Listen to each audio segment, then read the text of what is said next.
Consumer packaged goods, CPG. Launching a product in this category is a dream for a lot of e-commerce store owners, and the reason for that is actually really simple.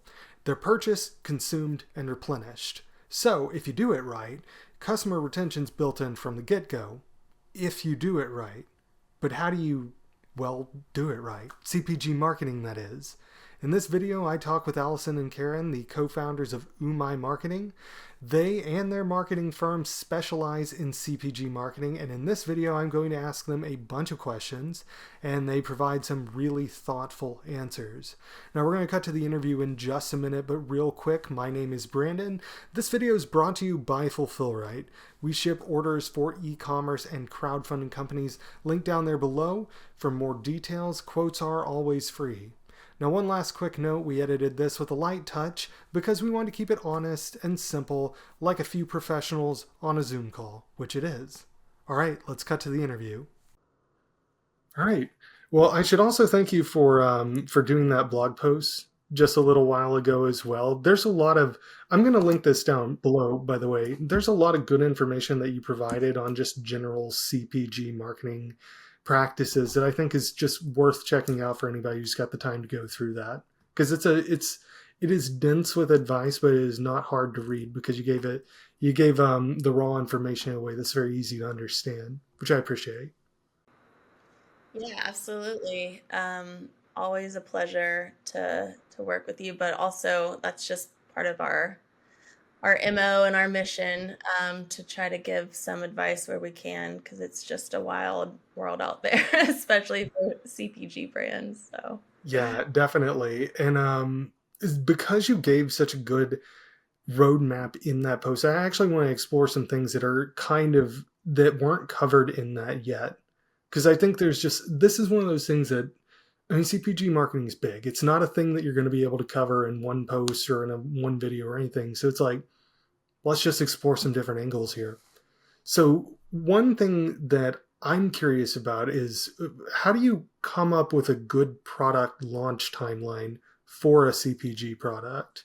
It's a good question. We actually took a discovery call yesterday with a brand that has a formulation, needed branding, needed packaging, doesn't even have obviously doesn't have a website. They don't have branding and packaging yet. And I asked when they wanted to launch, and they said September, which is so silly. And I think that that's something that maybe you don't realize when you are just starting out and interested in making a product, is that it takes a really long time.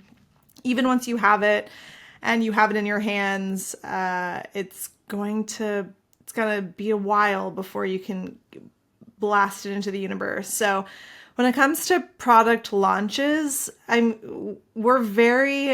we like an SOP a lot. We like these standard operating procedures that give us this vague timeline of how things should run. We want a pre-launch phase, we want a launch phase, we want a post-launch phase, and we want to give that enough time, depending on the product, depending on the niche, to generate as much interest and as many leads as we can.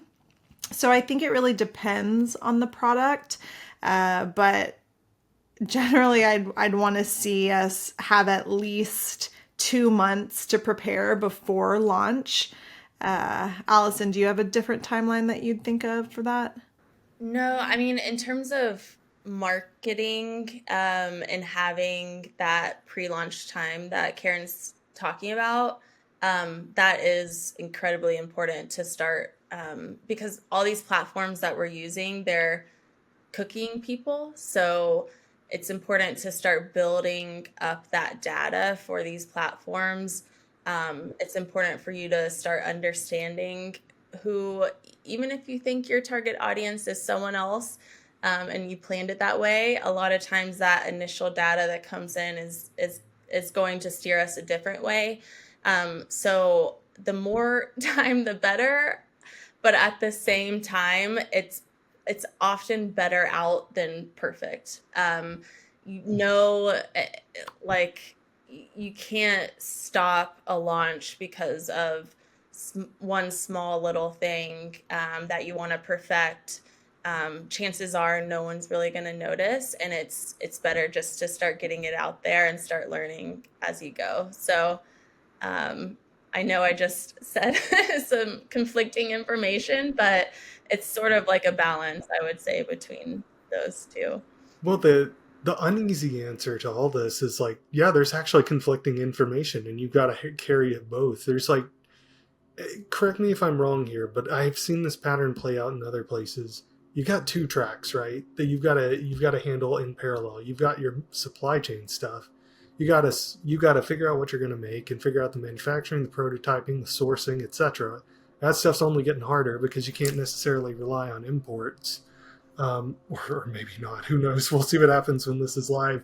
And then the other track, totally unrelated.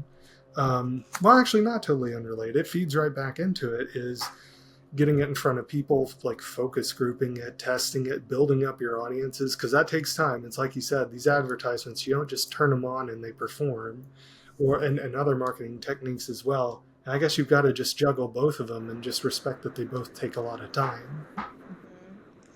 Yeah, absolutely. They take time. They take money as well. So understanding how much time and money you can spend on the initial learning would probably be a good exercise to determine what you can do with that launch period. Yeah. So a lot of folks, when it comes to the marketing, they like to reach out to an agency and get a little help from them in order to do that.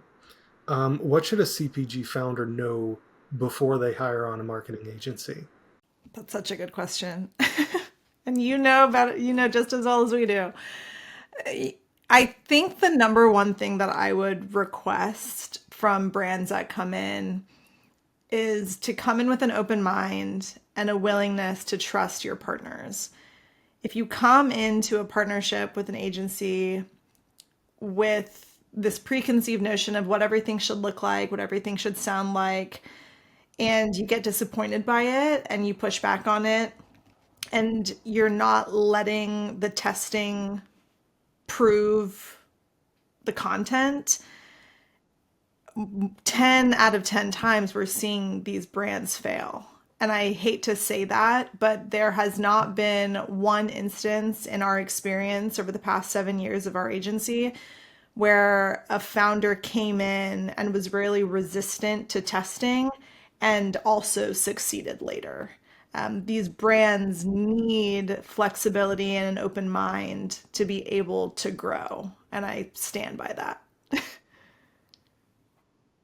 Yeah, 100%. The trust factor is something, as Karen mentioned, that we deal with all the time. And yes, we've done this hundreds of times. We've launched brands, we've worked with hundreds of brands.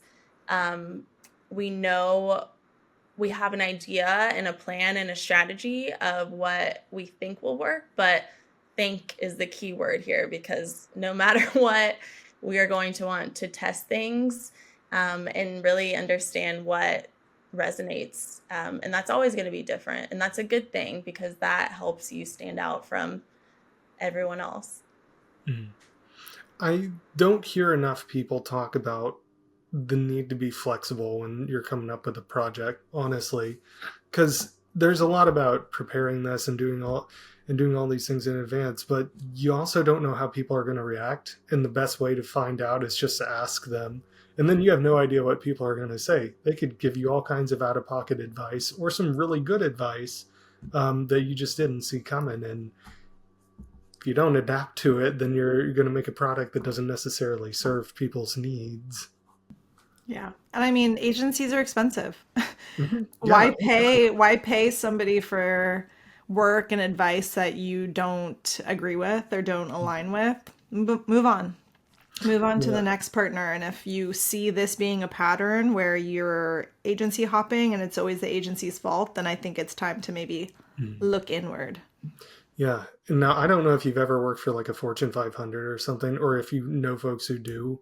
But the eternal joke, no matter what industry it is, it seems like there are places that will hire consultants and pay an enormous amount of money and not listen to anything they say. It just happens. So of course, like, somebody would definitely not want to do that if they run a small business with a tighter budget too.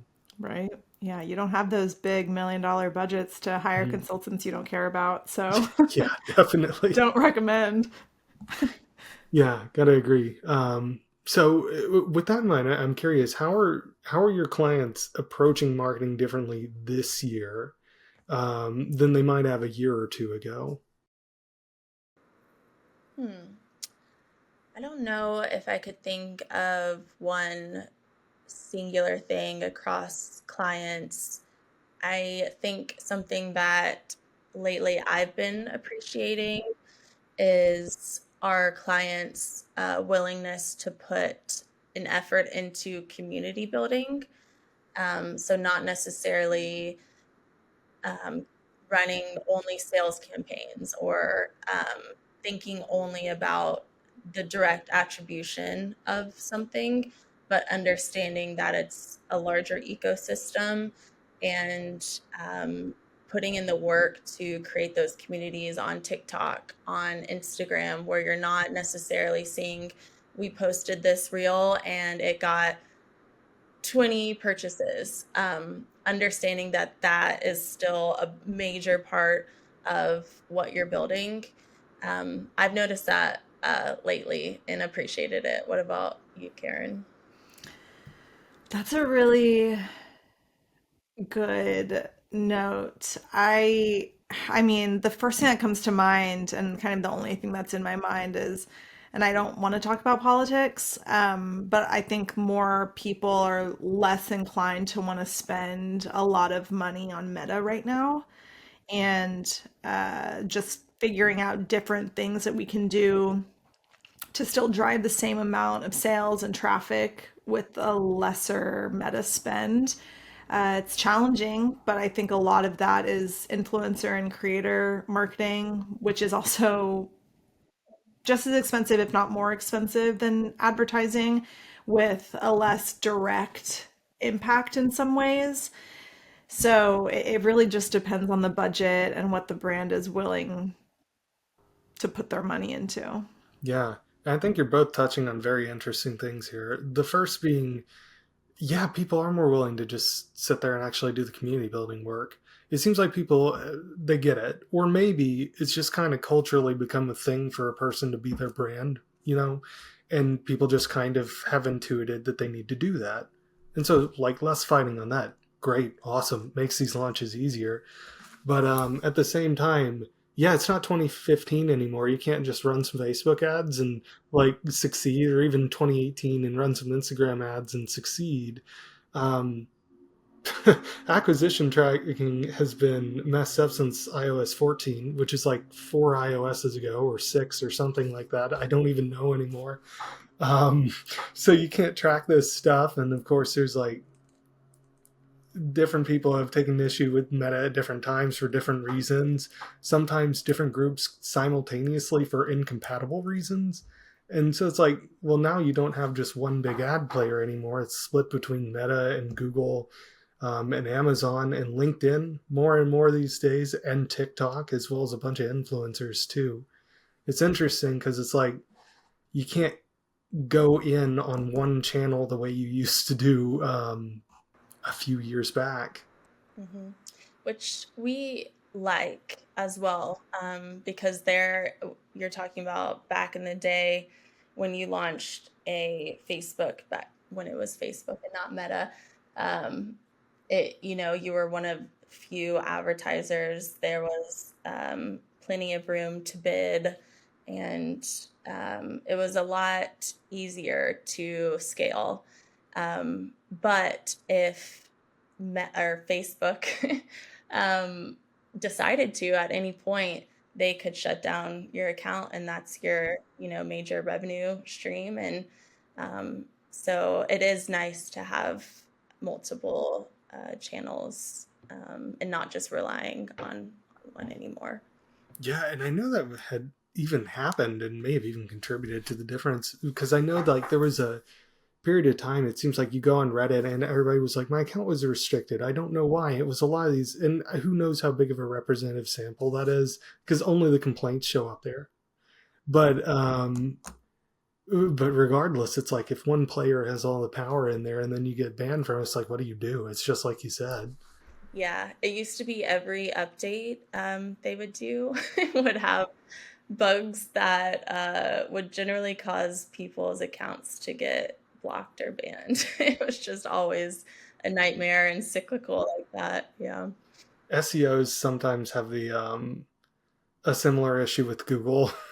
Like there'll be an algorithm change and then 2/3 of their traffic will just drop overnight and they're like, well, we're not going to pick it up from Bing. I think weirdly enough, that's starting to get mitigated by AIs, which I wouldn't have figured that, but go figure, like that seems to be what's kind of balancing things out there as well.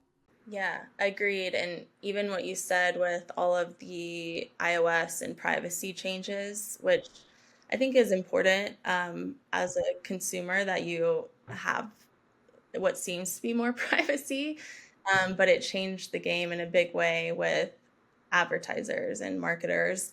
But now with all of the new algorithms and machine learning and AI, you are able, it's not only easier for people to be on these channels and spend money, but there's a lot of new personalization that you have that helps you to maybe more stand out and mitigate the data that you've lost, if that makes sense. So we're excited about all the new AI. Yeah, definitely. There's just a lot of things that are changing, and whenever there's change, it's like the people who are paying attention to it have a good opportunity to do something new and interesting. Um, so this is not related to this subject, but it's something that I have written down that I wanted to ask you about, which was just generally how do you help a brand build up trust quickly when they're going in completely cold?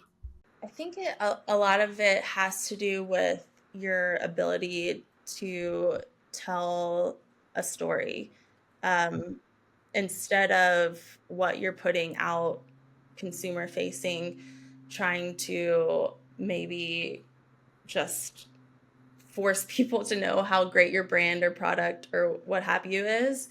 I think it's more about telling why you created this product, just telling stories around it that people can relate to, or better builds that know, like, trust. I think that's really something that should be focused on. Yeah, and that's why we always mention almost every single time that we talk about marketing out loud, we mention founder forward content.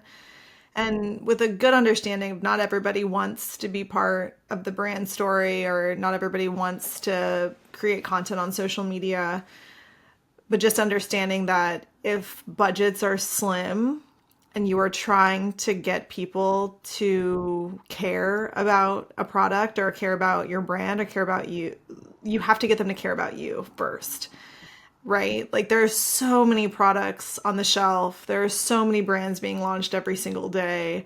What's going to make you stand out? And a lot of times you and your story is something very independent of everything else, whereas your product could be pretty similar. It's like I'm not seeing like the craziest innovation these days. If you are, tell me the names of the brands. I'm excited to go check them out. But what is different and what is unique is who you are and why you're creating this thing. Yeah, I think that kind of stuff helps.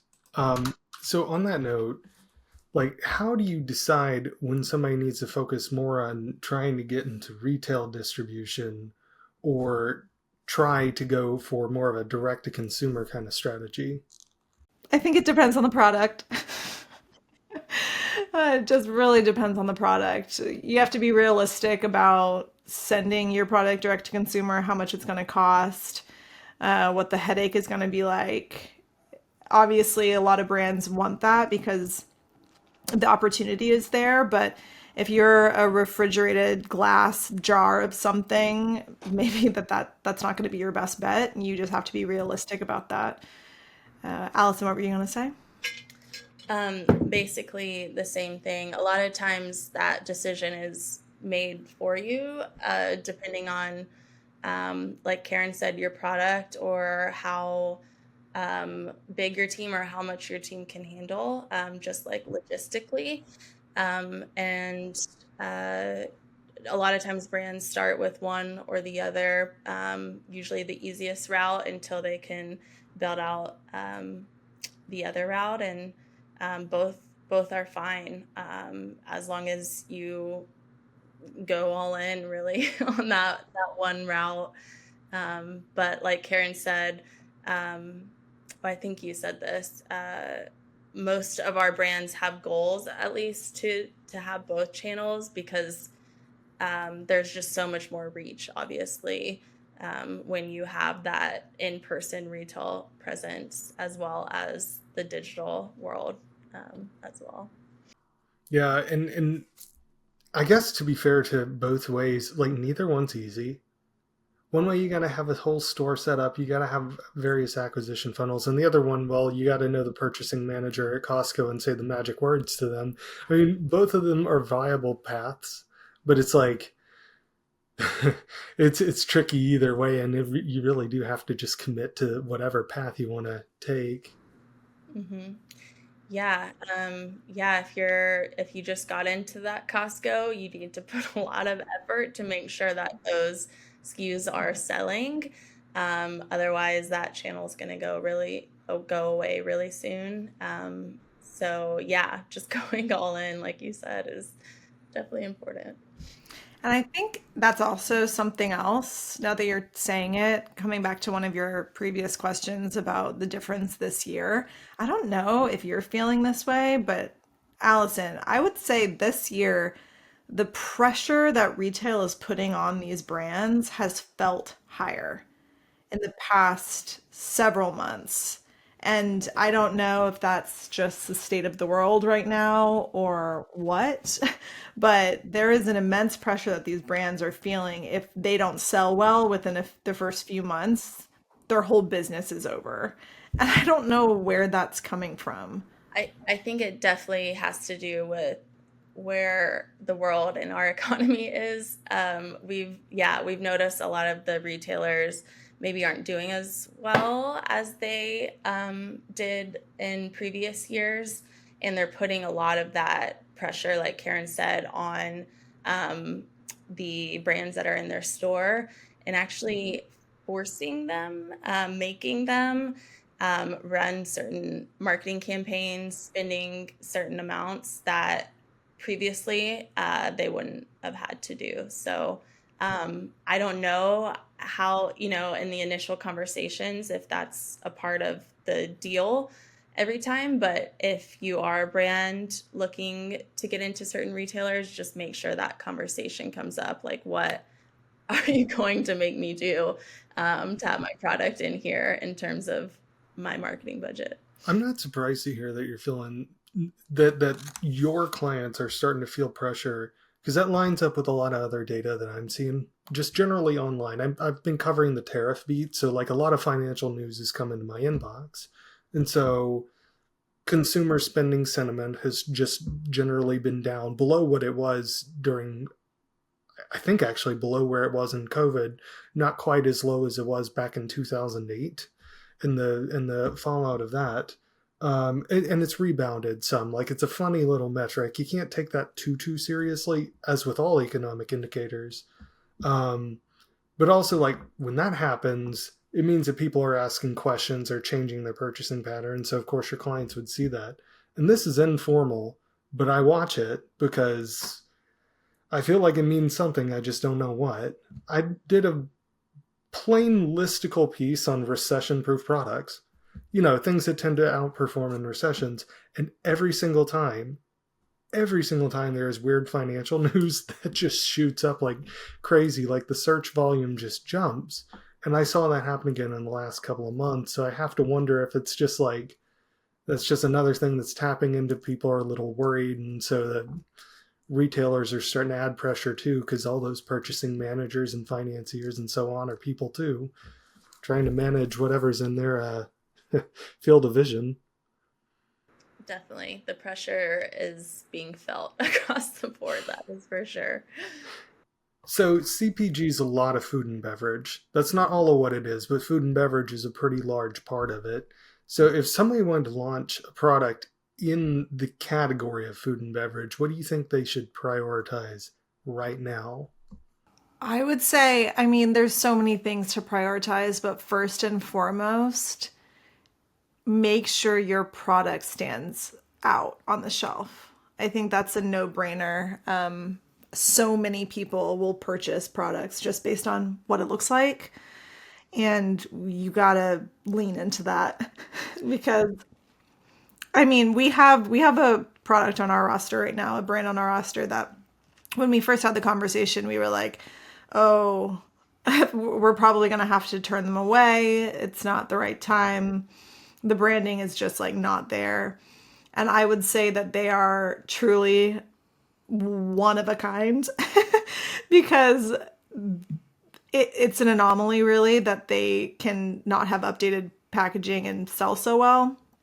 But 9 times out of 10, if your branding and your packaging doesn't stand out on the shelf, then we're not seeing the growth that you expect to see. And that's not based on our taste. That's just based on just general aesthetic when you look at all of the brands next to each other. So I would say that is something you need to make sure of before launching. Yeah. And just to like clarify that, that doesn't mean rebranding every other year to be like trendy looking. I feel like you can look at a shelf and all the trendy packaging just now blends together, in I think our opinion. That's about, I think what we're saying here is more make sure your packaging stands out visually, yes, but in that packaging, what problem are you solving that it's going to be a no-brainer for that consumer to say, that is what I need. Like Karin was speaking about, the brand we work with, who we absolutely adore, they solve a major problem and their product is incredible. So yes, their packaging is outdated. It's, you know, maybe wasn't designed by an expensive designer, which is completely fine. They're like unboxing it. The package maybe doesn't look the best, but it solves that problem. It's a great product. And they are also really focused on value and education. So when you do unbox it, they have inserts and helpful guides and give you a lot of the value. So it does seem exciting, even though it doesn't look very, whatever. It's interesting. I had sat in on a panel at a convention for people who run board game retail stores. And they talked about packaging a lot because that obviously, I mean, that plays a big role in what gets purchased, especially on Kickstarter and places like that. And they said, well, of course, they had all kinds of rules for like what the box needs to look like. And they had similar thoughts. Avoid this kind of trendiness. A lot of them called out minimalism because it gives you no info to go on when you're making that purchasing call.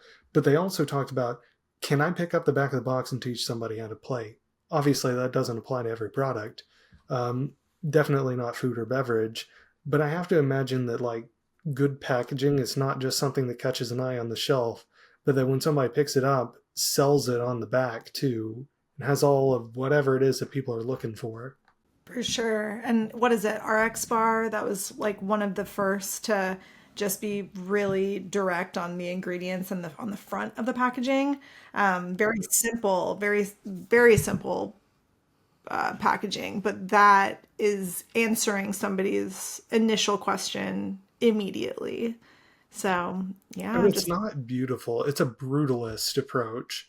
When I say brutalist, I'm specifically referring to that architecture style of just concrete buildings, you know?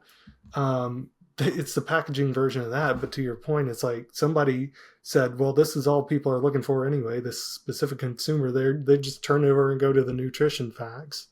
And so so they just said, whatever, I'm going to put them on the front, just like 6 ingredients and nothing else. And it worked out for And them. it works for their consumer base for sure. Yep. I've got a couple of just two more questions to round us out here. And the first is this: what mistake do you see a lot of CPG brands make when they launch their first product?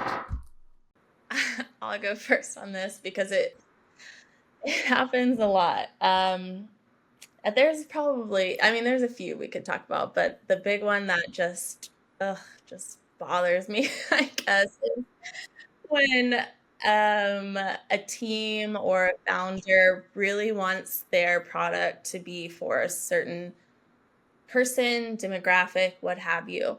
So they go to branding and they say, I want it to appease this person without any research done. So the entire look and feel of the product, the entire messaging is for this one person. And by the time we get it to start marketing, we quickly find out it's for an entirely different person. And that is really tough to get over because every asset, the packaging, everything is completely mismatched with what we need to do to have the brand succeed. So that's my big one. That's such a big one.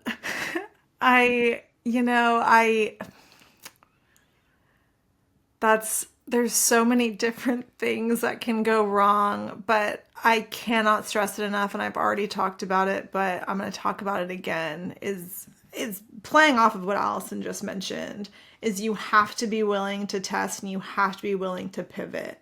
I think it is really easy to have this brainchild of yours be for a very specific person, and then to realize that you should be tweaking it kind of makes them feel like it's not your product anymore, but it still is. You just have to think of it in different guidelines now. For instance, if you made the product and you really want it to be for 25 to 35-year-olds, but the product is the most expensive premium supplement on the shelf, but 60-year-old women are actually really interested in it and are actually buying it, sell it to them. Figure out how to sell it to them and sell a bunch of it. I think it's just the opportunity is there. If you're willing to take it or not is up to you. So it's important to see what's actually there rather than what you want to be there. Yeah, like take the horse blinders, maybe would be a good way to say that. Yeah, a million times easier to do or say than do, but it's true. I mean, it's like it's very easy to make something with a specific vision in mind, and then just it doesn't work when you go to implement it. So yeah, final question then. So what's one piece of CPG marketing advice that you just find yourself giving over and over again? Probably something around the lines of like stop focusing on perfection, which is Karin is like, she is quality control. I am more like raw, like get it out. So I think we balance that really well with the people that we work with, but we are also both of the mind of individual pieces of content to have that relatability, to really speak to the consumer. It needs to look like something that the consumer would post or consume from a friend. So like we're very big on UGC style, which is lo-fi video content. That 9 times out of 10 is going to outperform a $10,000 photo shoot with a product sitting on a nice little shelf with like a mirror behind it and like the plant over here, So I think we give that advice a lot, and it honestly saves people a lot of money too, to focus on that kind of raw style as well instead of perfect. Yeah, so if you're a type A, uptight person like me, you need an Allison to balance you. But no, honestly, that is something that I have never, like, I've never been as flexible of a person as I am since meeting Allison. And it's been a really good learning for me in work and in life because things aren't black and white and there's a lot of gray area to play in. And if you don't play in it, then you're wasting time. And another thing that we say all the time and we haven't really talked about today is when you are starting out, there's a lot of things to prioritize, but I cannot tell you how many founders do not place any weight on email marketing when it is absolutely a no-brainer, non-negotiable channel that you need to be on and you need to be growing on because just like we mentioned earlier, Meta can poof go away. TikTok can poof go away. I mean, it might take a little while, but email and owning your customers' data you will have for as long as they want you to have it. So I would say focus on email marketing, focus on getting quality leads, regardless of where, if you're at events, online, whatever you're doing, build your email marketing. Well, the cost is just so low relative to the possible benefits of it. It's not flashy. People forget about it. They say, oh, I never check my email. It's like, okay, fine. Or I never click on the promotions. It's like, first of all, you probably do, and I do too, even though I tend to be pretty hard to win over with that stuff. But it's like, you can't argue with the numbers of it.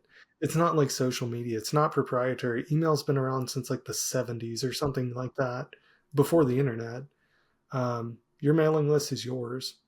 And you can get $40 for $1 you spend in it if you know what you're doing with it. And that's just like warm email too. I mean, cold email is a whole other beast. Yeah. Anyway, this has been really helpful, and I really appreciate your time.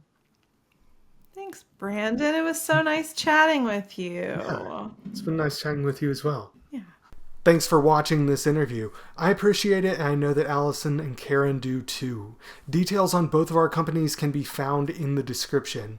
And just in case you missed the name earlier, my name is Brandon. I'm here on behalf of Fulfillrite. If you need help shipping your orders, go to fulfillrite.com and request a quote. We have shipped for thousands of crowdfunding and e-commerce companies before, and we would be happy to help you too.